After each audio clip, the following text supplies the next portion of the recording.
Hello students, आज के इस वीडियो लेक्चर में हम बात करने जा रहे हैं computation of angles, numerical problems of and calculation of included angles from bearings and magnetic declination. यानी कि हमने bearings, four bearing, back bearing पढ़ लिया था कि फोर बियरिंग कहाँ से ली जाती है, बैक बियरिंग कहाँ से ली जाती है। With the help of those bearings हम इंक्लूडेड एंगल्स निकाल सकते हैं, एक्सटीरियर एंगल्स निकाल सकते हैं, इंटीरियर एंगल्स या इंक्लूडेड एंगल जो हो गई एक ही बात है, एक्सटीरियर एंगल्स निकाल सकते हैं। ये डिपेंड करता है कि हमारी सर्वे लाइन की सिचुएशंस क्या है। जहां कहीं भी दो सर्वे लाइन किसी ट्रैवर्स की मिलेंगी, वहां एक इंक्लूडेड एंगल फर्म होगा। तो उसको कैसे कैलकुलेट किया जाता है और कैलकुलेट करने का क्या फॉर्मूला है और क्या प्रोसेस है और ये किस तरह से किया जाता है, हम उस पर बात करेंगे इस वीडियो लेक्चर में। इसके साथ साथ हम मैग्नेटिक डिक्लिनेशन, एक टर्म है, कंपास सर्वे का बड़ा इंपॉर्टेंट टर्म है, ये क्या होता है मैग्नेटिक डिक्लिनेशन, हम आज इस पर भी बात करेंगे। तो आइए शुरू करते हैं कंप्यूटेशन ऑफ एंगल्स से। Calculation of included angles from bearings, इस टॉपिक का जो मतलब है उसको थोड़ा समझने की कोशिश करें कि हमको क्या निकालने, एंगल्स निकालने, किसकी हेल्प से, बियरिंग। अरे तो ये बियरिंग और एंगल दोनों तो इंक्लिनेशन ही है, इनमें अंतर क्या है? अंतर है। क्या है बियरिंग? बियरिंग है किसी भी मेरिडियन को एज अ रेफरेंस मानकर लिया जाने वाला इंक्लिनेशन। आई रिपीट, किसी भी मेरिडियन, अब मेरिडियन नॉर्थ है, मैग्नेटिक मेरिडियन है, ट्रू मेरिडियन है, आर्बिट्री मेरिडियन है, व्हाटएवर, लेकिन किसी भी मेरिडियन के रेफरेंस में लिया जाने वाला इंक्लिनेशन किसका, सर्वे लाइन का, वो हमको क्या देता है, बियरिंग देता है। यानी कि मेरिडियन के रेफरेंस में लिया जाने वाला inclination is bearing. What is angle? Angle क्या है? एंगल है किन्हीं भी दो इंक्लिनेशन के बीच का, दो लाइंस के बीच का जो इंक्लिनेशन है वो है एंगल्स। इसको हम थोड़ा सा ड्रॉ करके समझते हैं, शायद इससे और आपको बात अच्छी समझ में आए। कि दो लाइन है, एक लाइन ये है और इसको,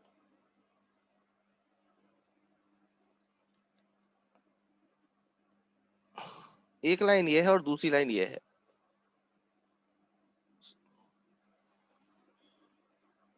अब इन दोनों लाइन के बीच में कोई भी जो इंक्लिनेशन होगा, ये चीज जो है, ये कहलाएगा आपका एंगल। बात समझ में आ रही है ना? The inclination between two lines with the two references, उसके बीच का जो इंक्लिनेशन है, मतलब दो सर्वे लाइन के बीच का जो इंक्लिनेशन है वो एंगल है। ठीक है ना? और एक्सटीरियर एंगल है या इंटीरियर एंगल है, डिपेंड करता है उसकी सिचुएशन के ऊपर। लेकिन बियरिंग क्या है, किसी मेरिडियन के रेफरेंस में लिया जाने वाला इंक्लिनेशन। ओके, चलिए। So at the point where two survey lines meet, two angles are formed, an exterior angle and or interior angles। जहां भी दो सर्वे लाइन मिल रही होंगी वहां पर या तो इंटीरियर एंगल बन रहा होगा, एक्सटीरियर एंगल बन रहा होगा।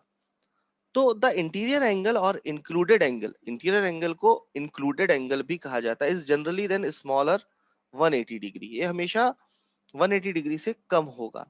ठीक है? The difference of bearing of two adjacent line is the included angle measured clockwise from the line those bearing is less। क्योंकि फोर bearing और बैक bearing में डिफरेंस कितने का है, 180 डिग्री का है। तो इसमें एक टर्म ये भी कहा जा रहा है कि दो एडजस्टेड लाइन का अगर इंक्लूडेड एंगल निकालना है तो हम क्या करें, क्लॉकवाइज डायरेक्शन में मेजर की गई बियरिंग्स को आपस में घटा दें तो हमको इंक्लूडेड एंगल मिल जाएगा। कैसे? अभी हम इसको एक डायग्राम से समझेंगे तब बहुत अच्छे से बात समझ में आएगी। एंगल निकालने का एक फॉर्मूला होता है। क्या है ये फॉर्मूला? एंगल निकालने का फॉर्मूला है back bearing of previous line minus four bearing of next line. लेकिन ये फॉर्मूला कब वैलिड है? जब ट्रेवर्स आपका कैसा बन रहा हो, क्लॉकवाइज डायरेक्शन में हो। यदि क्लॉकवाइज डायरेक्शन में नहीं है ट्रेवर्स तो आपका ये फार्मूला फिट नहीं होगा। यदि आपका ट्रावर्स एंटी क्लॉकवाइज डायरेक्शन में है तो ये फार्मूला भी उल्टा हो जाएगा। यानी कि four bearing of next minus back bearing of previous, ये उल्टा हो जाएगा। कब? Anti clockwise. एंटी का मतलब उल्टा, इसका भी उल्टा। कैसे उल्टा? फोर बीरिंग का यहाँ आगे आ जाएगा बैक बीरिंग, जो फोर बीरिंग माइनस में है वो प्लस में हो जाएगी, और जो बैक बीरिंग प्लस में है वो माइनस में हो जाएगी। बात समझ में नहीं? इसका उल्टा कर देंगे। ये एंगल क्लॉकवाइज डायरेक्शन, ये एंगल का फार्मूला क्लॉकवाइज डायरेक्शन के लिए है कि back bearing of previous line minus four bearing of next line. एक एग्जांपल भी मैंने यहाँ लिया हुआ है कि यदि आपको एंगल बी, कौन सा एंगल की बात कर रहा हूं मैं, इंटीरियर एंगल निकालने का फार्मूला है ये, कि यदि यहां पर एंगल बी हमको निकालना हो तो कैसे निकालेंगे हम? Back bearing of A B line है जो कि कहां से ली गई होगी? बी से ली गई होगी। उसमें से अगर हम fore bearing of B C, कैसे? एंगल बी, यहां बहुत ध्यान से देखिए, आप पूरा कंसंट्रेशन इस स्लाइड पर कीजिएगा। हम बात कर रहे हैं एंगल बी की, हमको एंगल बी फाइंड आउट करना है। एंगल बी फाइंड आउट करने के लिए हमने क्या लिखा है फार्मूला? हमने फार्मूला लिख रखा है कि back bearing of A B, यानी कि ये जो ए बी लाइन है इसकी बैक बियरिंग कहां से ली गई होगी? बी से ली गई होगी। यदि इसमें से हम नेक्स्ट, हमारी नेक्स्ट लाइन क्या होगी? एंगल बी के लिए नेक्स्ट लाइन है बी सी, प्रीवियस लाइन क्या है इसकी? ए बी, और नेक्स्ट लाइन क्या है? B C. So back bearing of A B, back bearing of A B में से यदि हम फोर बियरिंग ऑफ बीसी हटा देंगे तो हमको हमारे पास ये बचेगा। मैं कोशिश करता हूँ इसको ड्रॉ करके समझाने की, क्योंकि ये उतना अच्छे से एक्सप्लेन नहीं हो पाएगा बगैर डायग्राम से लिखे बगैर।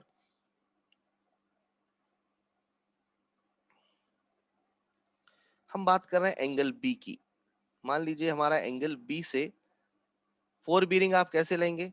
फोर बियरिंग आप लेंगे back bearing of A B. पहले बैक बियरिंग की बात करते हैं, तो बैक बियरिंग क्या होगी हमारी? ये होगी back bearing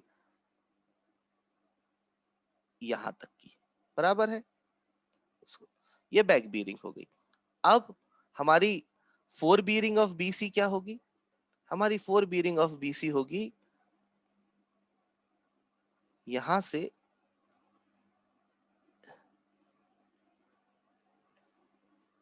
just a moment,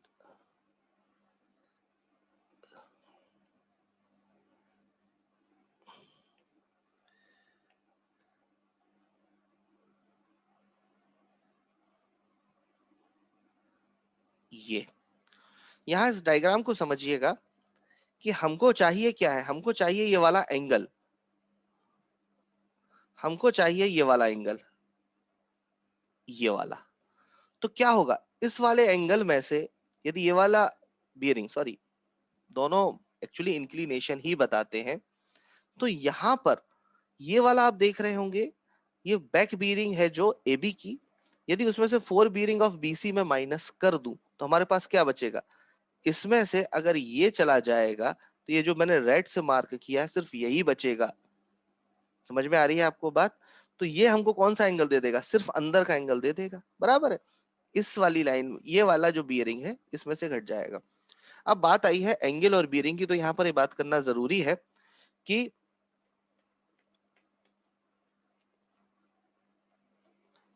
angle को मेजर आप किस में करते हैं? एंगल को आप मेजर करते हैं किसमें?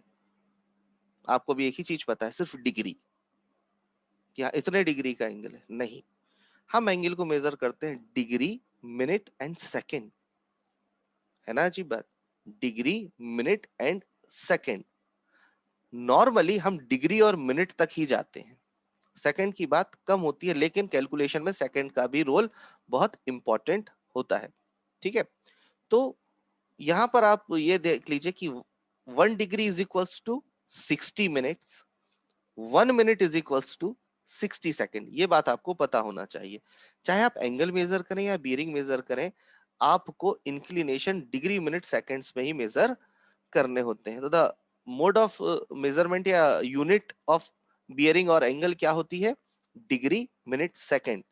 डिग्री के लिए हम क्या यूज करते हैं? डिग्री के लिए हम यूज करते हैं एक छोटा सा सर्कल ऊपर, मिनट के लिए एक छोटा सा कॉमा, और सेकंड के लिए डबल कॉमे। ठीक है, वो भी मैं आपको दिखाऊंगा तब आपको समझ में आ जाएगी। वापस आते हैं कैलकुलेशन पर। हालांकि मैंने इसको एक्सप्लेन करने की कोशिश की, कुछ वो प्रॉपरली इस स्लाइड पर ड्रॉ नहीं हो पाया, तो हो सकता है कि आपको समझने में थोड़ी तकलीफ हुई हो। लेकिन आप इसमें ये समझ सकते हैं कि जैसे एंगल बी की तो बात कर ली थी हमने। मान लीजिए अब मुझे एंगल सी निकालना हो तो क्या करूंगा मैं? एंगल सी के लिए मेरा क्या फार्मूला हो जाएगा? एंगल सी के लिए मेरा फार्मूला हो जाएगा back bearing of BC minus four bearing of CD. बस। तो मेरी प्रीवियस लाइन क्या है एंगल सी के लिए? बीसी। और नेक्स्ट लाइन क्या है? सीडी। सो बैक बियरिंग किसकी? प्रीवियस लाइन की। तो प्रीवियस लाइन क्या हो गई? Back bearing of BC minus four bearing of CD. तो ये बात आपको समझ में आई होगी। ठीक है, तो ये क्लॉकवाइज डायरेक्शन के लिए, एंटी क्लॉकवाइज के लिए अपोजिट हो जाएगा। यहाँ एक बात और बताना जरूरी है, यदि कभी आपको आपने ये वाला फॉर्मूला अप्लाई किया back bearing of previous line minus four bearing of next line, तो वहां पर यदि आपको माइनस में वैल्यू मिल रही है, मींस आपकी बैक बियरिंग छोटी है और फोर बियरिंग बड़ी है, तो ऑब्वियसली वो आपका क्या देगा? एक्सटीरियर एंगल देगा, इंटीरियर एंगल नहीं देगा। उस केस में हम क्या करेंगे? माइनस की जो वैल्यू आ रही है, दोनों का डिफरेंस माइनस में ही रखेंगे और उसमें हम 360 ऐड कर देंगे। जैसे ही हम 360 उसमें ऐड करेंगे, हमको वापस हमारा इंटीरियर एंगल मिल जाएगा। इस बात को ध्यान रखिएगा। आगे बढ़ते हैं। While calculating the interior or included angles, it is strongly recommended that a rough sketch of the traverse must be drawn for the purpose of the calculating the interior angles or bearing from included angles. ये कह रहा है कि जब कभी भी आप calculation कर रहे हो किसके? एंगल्स की, इंक्लूडेड एंगल्स की, तो आप ट्रैवर्स का एक रफ स्केच जरूर बना लें।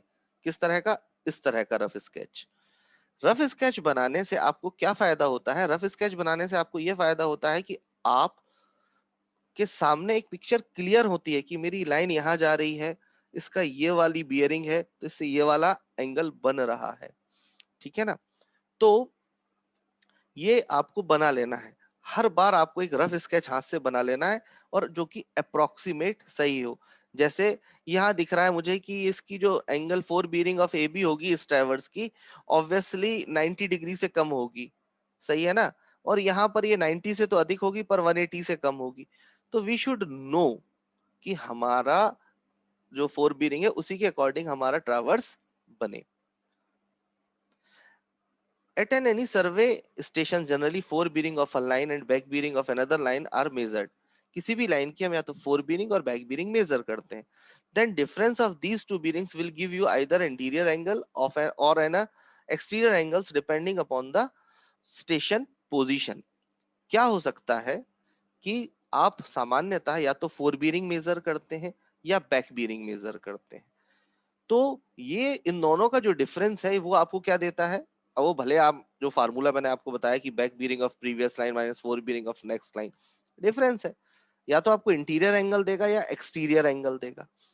तो ये किस पे ऊपर डिपेंड करेगा? ये स्टेशन की सिचुएशंस के ऊपर डिपेंड करेगा। जैसे इधर देखिए, अगर आप एंगल डी निकालेंगे जब कभी भी, तो एंगल डी के लिए क्या पोजीशन बनेगी? एंगल डी के लिए पोजीशन बनेगी यहाँ पर back bearing of previous line यानी back bearing of C D. ठीक है ना?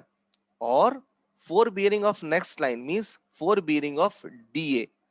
तो यहां पर ऑब्वियसली दिखाई दे रहा है कि मैं जब इस एंगल की बात करूंगा तो ये वाला एंगल छोटा है और ये वाला एंगल बड़ा है, यानी ये वाली बियरिंग छोटी है और ये वाली बियरिंग, यानी कि बैक बियरिंग जो है वो क्या है? उसकी वैल्यू स्मॉलर है, जबकि फोर बीयरिंग की वैल्यू जो है स्टेशन डी के केस में ज्यादा है। तो इन दोनों का डिफरेंस माइनस में आ रहा है, तो हमको क्या देगा? Exterior angle. तो हमको इंटीरियर कैसे करना है? इसमें 360 ऐड कर देना है। तो ये जब आप कॉपी पर सॉल्व करेंगे तो ये बात आपको समझ में आएगी।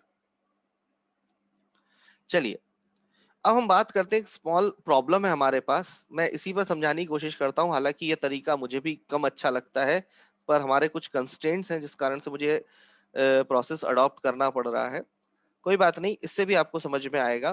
Computation of angles in a closed traverse, the following bearings were observed with a compass, calculate the interior angles. कुछ किसी कंपास से किसी लाइन की फोर बीयरिंग्स ली गई हैं, आप इंक्लूडेड एंगल्स बताइए। यानी कि ए बी लाइन की क्या हुए? 65 डिग्री 0 मिनट, बीसी लाइन की 125 डिग्री 30 मिनट, सीडी की 200 डिग्री 20 मिनट्स, सॉरी 0 मिनट्स। ये देखिए, यहाँ पर एक छोटा सा गोला डिग्री का निशान लगाया है और एक डैश लगाया हुआ है, ये मिनट्स को रिप्रेजेंट कर रहा है। DE 265 degree 15 minutes, EA 330 degree at 0 minute. ये क्या है? 4 बियरिंग्स है। With the help of 4 bearing you can find out the back bearing. आपके पास फार्मूला है बैक बियरिंग निकालने का। क्या फार्मूला है? 4 बियरिंग प्लस माइनस 180 डिग्री। कब प्लस लेना है? यदि 4 बियरिंग 180 से कम है। कब माइनस लेना है? जब 4 बियरिंग 180 से अधिक है। कंप्यूटेशन ऑफ एंगल्स के अगले पार्ट में हम बात करेंगे बैक बियरिंग। क्या फार्मूला बताया? 4 bearing plus minus 180 degree. Plus कब यूज करना है? यदि जो हमारा थीटा है यानी कि 4 बियरिंग है वो 180 से क्या है? कम है। और माइनस कब यूज करना है? जब हमारी 4 बियरिंग 180 से अधिक है। तो with the help of this formula हमने बैक बियरिंग कैलकुलेट किया। कुछ नहीं किया है। 65 180 से कम है, 180 जोड़ दो, 245 आ जाएगा। 125 180 से कम है, 180 जोड़ दो, 305 आ जाएगा। 200 180 से अधिक है, यानी 180 घटा दो, 20 आ जाएगा। 265 180 से अधिक है, 180 फिर माइनस कर दो, 85 डिग्री 15 मिनट आ जाएगा। 330 डिग्री ऑब्वियसली 180 से बहुत अधिक है, माइनस कर दो, 150 डिग्री आ जाएगा। तो with the help of 4 bearing आपने क्या फाइंड आउट कर ली? बैक बियरिंग फाइंड आउट कर ली है। यह है इसकी हेल्प से, with the help of 4 bearing and back bearing, यहां पर एक ट्रावर्स ड्रॉ किया गया। ये 65 डिग्री क्या है? 4 bearing of A B line. और 245 डिग्री क्या है? Back bearing, back bearing of A B line. देखो क्या यही है? 65 डिग्री और 245 degree. Similarly 4 bearing of BC क्या है? 125 डिग्री 30 मिनट्स। ऑब्वियसली यहाँ देखिए 125 डिग्री 30 मिनट्स, तो बैक बियरिंग क्या है इसकी? 305 डिग्री 30 मिनट्स। तो यहाँ पर उन्होंने बैक बियरिंग क्या लिख रखी है? 305 डिग्री 30 मिनट। सिमिलरली ऐसे ही उन्होंने CD लाइन के लिए क्या लिखा हुआ है? 200 डिग्री। देखिए 4 बियरिंग CD लाइन की 200 डिग्री और बैक बियरिंग क्या है? 20 डिग्री। तो ये यहाँ पर 20 डिग्री है, ये देखिए ये 20 डिग्री है। सिमिलरली DE लाइन के लिए, DE लाइन है, ये DE लाइन है जो आपकी, इसकी 4 बियरिंग कितनी है? 265 डिग्री 15 मिनट्स। सो ये 265 डिग्री 15 मिनट्स। और ED लाइन क्या है? 85 डिग्री 15 मिनट, यानी back bearing of D is 85 degree 15 minute. फिर EA 330 degree and back bearing क्या है? 150 डिग्री। EA इसकी 4 बियरिंग क्या हो गई? 330 डिग्री और बैक बियरिंग क्या हो गई? ये वाली 150 डिग्री। तो इस तरह से आपने 4 बियरिंग और बैक बियरिंग का एक ट्रावर्स ड्रॉ किया। अब आपको इससे ये पता चल गया कि आपका ट्रावर्स कैसे मूव कर रहा है। आपका ट्रावर्स क्लॉकवाइज मूव कर रहा है, यहाँ से यहाँ गए, यहाँ से यहाँ गए, यानी डायरेक्शन कैसा है? क्लॉकवाइज है। ऐसा भी हो सकता था कि कोई एंगल यदि 65 ना होकर 150 होता ये वाला, तो क्या हो जाता? बी पॉइंट यहाँ होता, तो ये हमारा ट्रावर्स उल्टा घूमने लगता। ये ध्यान रखिएगा। पर यहाँ पर कैसा है ट्रावर्स? क्लॉकवाइज है। मैक्सिमम क्लॉकवाइज ट्रावर्स ही एग्जाम्स में पूछे जाते हैं। मान लीजिए अगर रिवर्ट आ जाए तो घबराने की जरूरत नहीं, फॉर्मूला बस उल्टा हो जाएगा। अब कंप्यूटेशन ऑफ एंगल्स, एंगल क्या फार्मूला अप्लाई कर दिया है। मैं बार बार वही कैलकुलेशंस आपको नहीं बोलूंगा, नहीं तो ये वीडियो बड़ा बोरियत भरा हो जाएगा। तो एंगल ए निकालना है उनको, तो क्या करना होगा? एंगल ए मैं एक समझा देता हूं, बाकी आपको सारे समझ में आ जाने हैं। एंगल ए क्या होगा? Back bearing of previous line. So back bearing of previous line क्या होगी? Back bearing of previous line होगी एंगल ए के लिए बैक बियरिंग ऑफ ईडी। तो उन्होंने कितना? 150 डिग्री ले लिया, माइनस 4 बियरिंग ऑफ नेक्स्ट। क्या है 4 बियरिंग? ए बी, तो 65 डिग्री। तो ये बैक बीरिंग में से 150 डिग्री में से 65 डिग्री घटा देंगे तो हमको ये वाला एंगल मिल जाएगा। सिमिलरली आपको यही प्रोसेस फॉलो करते जाना है और आपको क्या मिल जाएंगे? सारे एंगल्स मिल जाएंगे। मैं सभी पर नहीं जा रहा हूँ, यही प्रोसेस आपको फॉलो करना है एंगल बी पर, एंगल सी पर, एंगल डी। देखिए एंगल डी पर आपने देखा कि यहाँ पर एंगल डी पर माइनस में वैल्यू मिल रही है, एंगल ई पर भी माइनस में वैल्यू मिल रही है। तो हम क्या करेंगे? इसमें 360 ऐड कर देंगे तो क्या हो जाएगा? हमको ये वाली वैल्यूज मिल जाएंगी। तो ये हमारे कौन से एंगल्स आ गए? इंक्लूडेड एंगल्स आ गए। अब हमें कैसे पता चलेगा ये जो हमने इंक्लूडेड एंगल्स निकाले ये सही है? इसका होता है एक चेक। इस चेक के लिए हमें क्या करना होगा? इस चेक के लिए एक फार्मूला है 2n-4 into 90 is equals to sum of all angles. इन एंगल्स का सम 2n-4 इंटू 90 के बराबर होना चाहिए। तो इसमें ये 9 क्या है, सॉरी n क्या है, n है नंबर ऑफ साइड्स। तो इसमें कितनी साइड्स है, 1 2 3 4 5। और नंबर ऑफ एंगल्स, कितने एंगल्स हैं, 1 2 3 4 5। तो जितनी साइड्स होंगे उतने एंगल्स होंगे। तो कितने एंगल है, 5 एंगल्स हैं, ठीक है ना। सो 2 into 5 - 4 into 90 is equals to 540। और जब आप इन सब का सम करेंगे तो आप इसको 540 ही पाएंगे। So summation of included angles A angle B plus angle C angle D angle E is 540। यदि ये दोनों बराबर आ रहे हैं, मतलब आपकी कैलकुलेशन सही है, आपने कोई गलती नहीं की है और आपने बियरिंग की हेल्प से एंगल फाइंड आउट कर लिया है। तो ये था the calculation of angles with the help of bearings. अगला टर्म है मैग्नेटिक डिक्लिनेशन। क्या है मैग्नेटिक डिक्लिनेशन, ठीक है। तो the horizontal angle between the magnetic meridian and the true meridian is known as magnetic declination. देखिए ट्रू मेरिडियन क्या है, जो ट्रू नॉर्थ को बताए। मैग्नेटिक मेरिडियन क्या है, जो मैग्नेटिक नॉर्थ को बताए। तो मैग्नेटिक नॉर्थ और मैग्नेट और ट्रू नॉर्थ के बीच का हॉरिजॉन्टल एंगल जो है वो हमको क्या कहलाता है, क्या कहलाता है, वो मैग्नेटिक डिक्लिनेशन। अब या तो ये मैग्नेट, ये ट्रू नॉर्थ है, ये मैग्नेटिक नॉर्थ है, या तो ये ईस्टवर्ड होगा या ये वेस्टवर्ड होगा। यदि ये ईस्टवर्ड है तो ये कहलाएगा हमारा डिक्लिनेशन ईस्ट, और यदि ये वेस्टवर्ड है तो क्या कहलाएगा, डिक्लिनेशन वेस्ट, ठीक है। तो ये दोनों, when the north end of the magnetic needle is pointed towards west side, the true meridian of the position is declination west. When the north end of the needle is pointed towards east side, the true meridian, the position is termed as declination east. इस diagram से समझते हैं, ये true meridian है, ये magnetic meridian है। तो ये जो थीटा दिख रहा है ये कहलाता है मैग्नेटिक डिक्लिनेशन। अब ये किस तरफ है, ये ईस्ट की तरफ है, तो ये कहलाता है डिक्लिनेशन ईस्ट। और यदि ये इस तरफ है, यहाँ पर मैग्नेटिक नॉर्थ कहाँ आ गया, पिछली बार यहाँ था, अब कहाँ आ गया, इस तरफ आ गया ना, वेस्टवर्ड आ गया, तो ये कहलाता है डिक्लिनेशन वेस्ट। अब हमको बियरिंग और अगर डिक्लिनेशन निकालना तो उसका फॉर्मूला होता है true bearing is equals to magnetic bearing plus minus declination. अब हमको कब प्लस लेना है और कब माइनस लेना है। हम प्लस साइन लेंगे अगर ईस्टवर्ड है और माइनस साइन लेंगे यदि वेस्टवर्ड है। मैग्नेटिक बियरिंग निकालने का क्या फार्मूला है, true bearing plus minus declination. तो प्लस साइन कब लेंगे, ईस्टवर्ड के लिए, और माइनस साइन कर लेंगे वेस्टवर्ड के लिए। तो आप with the help of true bearing and magnetic bearing आप डिक्लिनेशन फाइंड आउट कर सकते हैं। यदि मैग्नेटिक डिक्लिनेशन सॉरी 0 आ रहा है, इसका मतलब क्या है, ट्रू नॉर्थ और मैग्नेटिक नॉर्थ एक ही जगह पर है। तो आई होप ये बात आपको समझ में आई होगी। आज के वीडियो लेक्चर में इतना ही, बाकी की बात हम नेक्स्ट लेक्चर में करेंगे। Thank you.